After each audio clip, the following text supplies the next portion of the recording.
I think it's safe to say that we should keep our eye on platinum. For the reasons I'm about to mention in this video, we could see platinum's price move in a very positive direction. I'll explain why as we explore.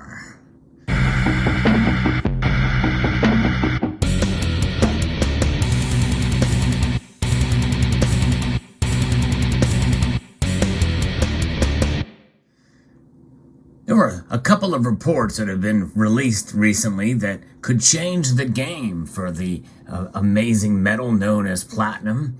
For those of you who follow this channel, you know that I've been a pretty big platinum bull for quite a number of years. So take that as a grain of salt, as I am bullish on platinum. Notwithstanding, the price of platinum has moved in erratic directions in recent years, but overall, it's kind of gained some notoriety and has pretty much traded fairly well above the $900 mark over the past 5 years here, especially after the recovery after the pandemic. In fact, there was a time when we saw that recession hit where platinum's price plummeted down to just above $600 an ounce. In fact, I bought some platinum during that time based off of those recent dips. And part of me wishes I would have bought more then. But regardless, I've accumulated a bit of a stack of platinum, and you can see example of it here, the variety of pieces that I've accumulated. However, it's not a metal that you want to just go hardcore in on. You know, that's one thing for sure. I would not bet the bank on platinum. However, I think it's a good diversification tool within your precious metal stack. And this is why I think it's a good idea for us to watch platinum in the coming months and see what it does. I'm going to be referencing a report here from mining.com that talks a little bit about platinum and how it could be facing the biggest deficit in years as car makers snap up the metal. Now, before I go on, you're probably thinking to yourself, well, Sal, we're likely already in a recession right now. So that is not going to be good for platinum. And indeed, it won't. In fact, the platinum price that plummeted back in 2020 is as a result of a recession of a different sort. But we could see the same thing again. In fact, even now, the platinum's price is pulled back a bit in recent days to just above $1,000 an ounce. And I've always said that anything under $1,000 an ounce for platinum is a good deal in my view, because I think it's got some potential to rise above that. That is not financial advice, that's just my opinion. So rising demand from automakers, industry, and investors will push the global platinum market into its big deficit in years, the biggest deficit in years, according to 3 industry reports that they had predicted recently. The reports underline an emerging change in fortunes for platinum and its sister metal palladium, both used chiefly in vehicle exhaust to neutralize harmful engine emissions. As a catalyst, for years, rising demand and undersupply of palladium pushed prices higher, much higher, while lackluster consumption and more plentiful availability kept platinum prices low. Indeed, in fact, it was recently when we saw palladium reach almost $3,000 an ounce, highly overvalued at that price point, and right now we're seeing it plunge much lower now to just below $1,500 an ounce before recovering a bit. And so these reports predicted that while palladium would remain in deficit this year, platinum's undersupply would be actually bigger. That leaves the possibility that with these kind of conditions that platinum's price could move well north of where it is now. Automakers are now shifting from palladium to platinum to save money. The retooling is now underway. I've been talking about that happening for quite a number of years, but we've not seen any of that reflected in the price so far. I think now we're starting to see that transition, which means it's going to provide good solid support for platinum in the coming year and years. And production of platinum intensive heavy duty vehicles is rising. and exhaust-free electric vehicles are making inroads into the palladium-focused light vehicle market. So there is more demand now for some of these vehicles where platinum is going to be utilized. And also supporting platinum are consumption by industry and jewelers, while palladium demand depends almost entirely on the auto catalyst industry. Palladium prices have fallen sharply in recent months, while platinum prices are showing signs of recovery.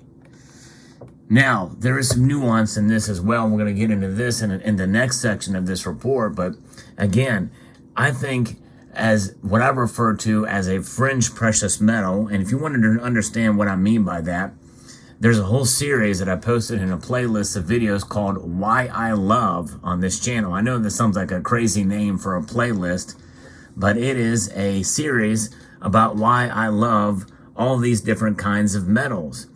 Metals from copper to silver to gold, platinum, palladium, and rhodium. Yeah, and other metals as well too. Check out that playlist and watch the videos on palladium and platinum especially to give you an understanding of what I mean by fringe precious metal, and also what it is about these metals that I think makes them so special in unique ways. Also, if you just type the word platinum on my channel in the video section, you'll see plenty of other videos that I've done on the metal.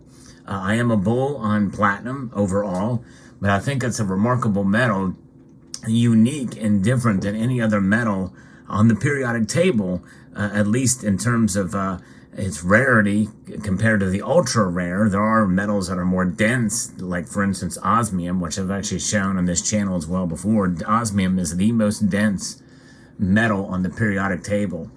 But platinum's density, and I think its value and its amazing unique properties make it desirable, and we're starting to see that again. And so this is something that's remarkable.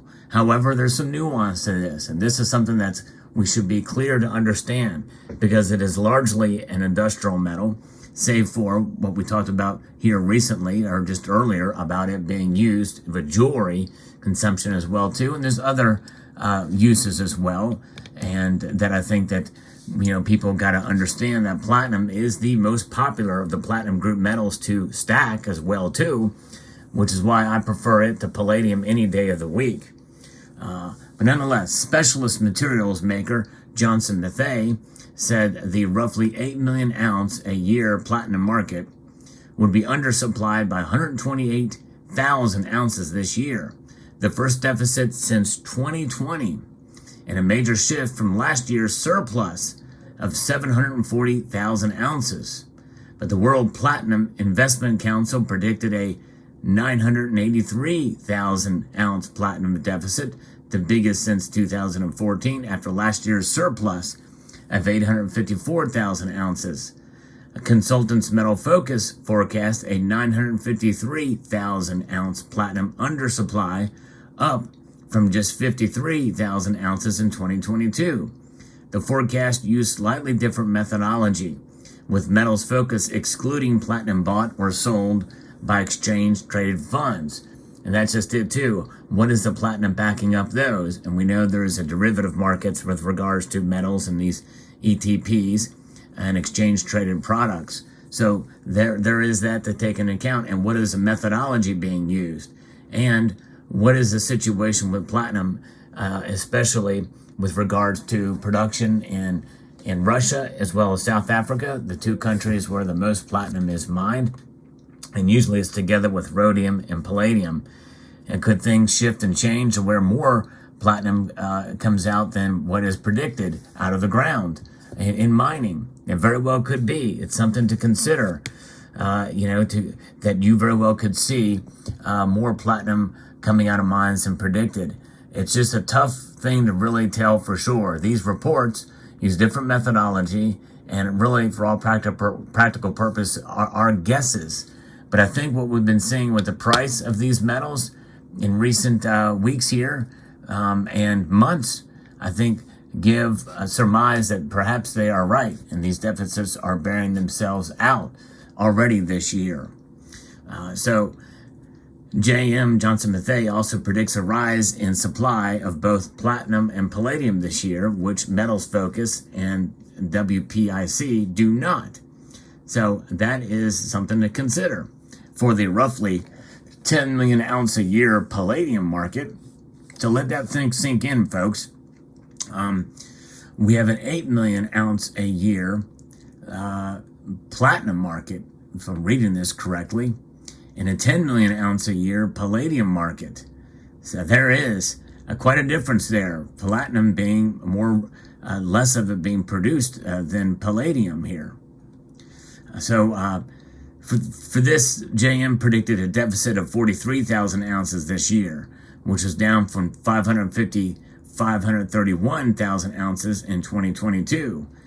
However, they do foresee the deficit rising to 707,000 ounces from 547 ounces from last year. And so that is something to see and to understand what's going on here between these metals here. Of platinum, of the change that we've been seeing over the past years, where the primary supply has increased slightly in 2023 for platinum, but it's still, the deficit is really where this thing is coming to us from, as far as recycling, primary supply, and then the demand that is going to be added up altogether. Total demand will outpace supply is what they're predicting to see. So very fascinating to see what's going on here. But palladium is mined, more of it mined than platinum. Pretty remarkable. And then rhodium is obviously the much more rare of the metals there. So let me know what your thoughts are in the comment section below. Hope you found this report insightful, interesting, and educational. And make your own decisions. What do you think platinum will be in the future? But I'm a fan of the metal, and if anything, I like to have a little bit of it just to kind of feel it in the hand, feel that density. A very nice metal indeed. Let me know what your thoughts are. I'd like to extend a multitude of gratitude to you all for watching, and encourage you to please rate, share, comment, and subscribe.